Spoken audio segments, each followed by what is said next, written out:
ایک عجیب روایت ہمیں ملتی ہے سیرت کی کتابوں میں، میرے نبی پاک صلی اللہ تعالی علیہ وسلم نا رات کے وقت پہاڑ کی چوٹی پہ بیٹھ کے قرآن پاک کی تلاوت کرتے تھے۔ حضور نا رات کے وقت قرآن پاک کی تلاوت کر رہے تھے، نبی کریم تلاوت کر رہے تھے، اور جب یاسین والے نبی خود یاسین پڑھیں، والضحیٰ والے محبوب جب خود والضحیٰ کی تلاوت کریں، مدثر والے محبوب جب خود مدثر پڑھے، تو انداز ہی نرالا۔ حضور قرآن پاک کی تلاوت کر رہے تھے تو اس تلاوت کی نا آواز گونجی، کہاں تک پہنچی؟ ابو جہل بھی کسی جھاڑی میں چھپ کے حضور کا قرآن سننے لگا۔ سریلی اتنی تھی، اس میں لطف اتنا تھا۔ ابو سفیان بھی آ گئے، کسی جھاڑی میں چھپ کے قرآن سننے لگے۔ اخنس بن شریک بھی آ گیا، تھوڑا نہیں سنا، ساری رات ہی حضور کی تلاوت سنتے رہے، ساری رات تلاوت سن۔ صبح ملاقات ہوگی، تو کدھر آیا تھا، تو کدھر آیا تھا، تو آج کے بعد نہ آئے کوئی بھی، لیکن کہتے ہیں اگلے دن سوئے تو بے چین کیا حضور کی آواز نے، پھر اٹھے، تینوں آ کے پھر مختلف جگہوں پہ بیٹھ گئے، سویرے پھر ملاقات ہو گئی، آج کے بعد نہیں آنا، تو بھی نہ آنا، تو بھی نہ آنا، پر کہاں چین لینے دے حضور کی میٹھی آواز، کہاں چین لینے دے حضور کی میٹھی آواز۔ تینوں پھر اٹھ گئے، کئی دن آتے رہے، ایک دن طے ہوا کہ آج کے بعد بالکل نہیں آنا، جو آئے گا سزا ملے گی، ہو گئی بات طے۔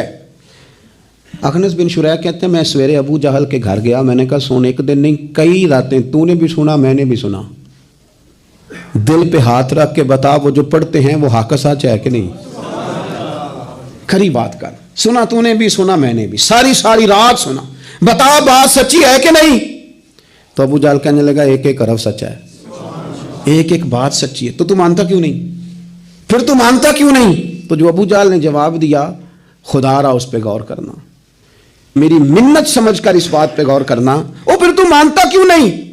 تو ابو جہل کہنے لگا ہمارے قبیلے کا اور بنو ہاشم کا، حضور سید عالم کے قبیلے کا شروع سے مقابلہ رہا ہے، انہوں نے اگر لوگوں کو کھانے کھلائے تو ہم نے بھی کھلائے، انہوں نے غریبوں کا بوجھ اٹھایا تو ہم نے بھی اٹھایا، انہوں نے اگر گھوڑا دوڑایا تو ہم نے بھی دوڑایا، پھر انہوں نے دعویٰ کر دیا کہ ہمارے اندر ایک نبی آ گیا ہے،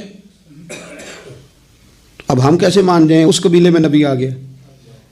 پہلے کیا کہہ رہا ہے؟ بات بالکل حق ہے، اب کیا کہہ رہا ہے؟ اس کے کہنے کا مطلب یہ ہے کہ اگر میرے قبیلے میں نبی آتا تو میں مان جاتا۔ او خدا کے بندو، یہ برادری کا بت، قبیلے کو جو بت بنا لیا معاذ اللہ، وہ تعصب بن کے آڑ بن گیا، گروہ پرست ہو گئے۔ وہ کہنے لگا اس کا مطلب یہ تھا کہ میرے قبیلے میں ہوتے تو میں مان جاتا، قبیلہ دوسرا ہے۔ خدا را ان بتوں کو توڑنے کی ضرورت ہے۔ کاش ابو جہل یہ سمجھتا کہ یہ تو رب کی تقسیم ہے نا، واللہ یختص برحمتہ من یشاء، وہ کہتا ہے میں جس کو چاہتا ہوں اپنے فضل سے اپنا خاص بنا لیا کرتا۔ لیکن یہ گروہی تعصبات، قرآن مجید آپ دیکھیں نا تو یہودیوں کے بارے میں اللہ فرماتے ہیں چونکہ تورات میں بھی حضور کی شانیں، زبور میں بھی حضور کی شانیں، انجیل میں بھی حضور کی شانیں، ہر جگہ اللہ نے اپنے حبیب کے تذکرے کیے۔ رب کریم فرماتا ہے محبوب یہ جو یہودی ہیں نا، یعرفونہ کما یعرفون ابناءہم، قرآن مجید کے الفاظ پہ غور کیجیے، کہا محبوب یہ آپ کو اس طرح جانتے ہیں، اس طرح پہچانتے ہیں جس طرح کوئی اپنے بیٹے کو پہچانتا ہے۔ جڑواں بچے ہوں نا، جڑواں شکلیں بھی ایک جیسی ہوں تو اور کوئی پہچانے نہ پہچانے، باپ اور ماں پہچانتے ہیں کہ یہ فلانا ہے، اور یہ ان کو پتہ چلتا ہے۔ کہا محبوب جس طرح یہ اپنے بچوں کو پہچانتے ہیں نا، اس طرح آپ کو جانتے ہیں۔ لیکن وہ کہتے پتہ کیا تھے؟ وہ کہتے تھے کہ ہم وہ والی وحی مانیں گے جو ہم پہ آئی ہے، جو بنی اسرائیل کے نبی آئے ان کو مانیں گے۔ یہ چونکہ حضرت اسماعیل علیہ السلام کی اولاد میں سے ہے رسول رحمت صلی اللہ علیہ وسلم، لہٰذا نہیں مانیں گے۔ وہ جو گروہی تعصب تھا نا، قبیلے کا تعصب گروہی، وہ لے ڈوبا۔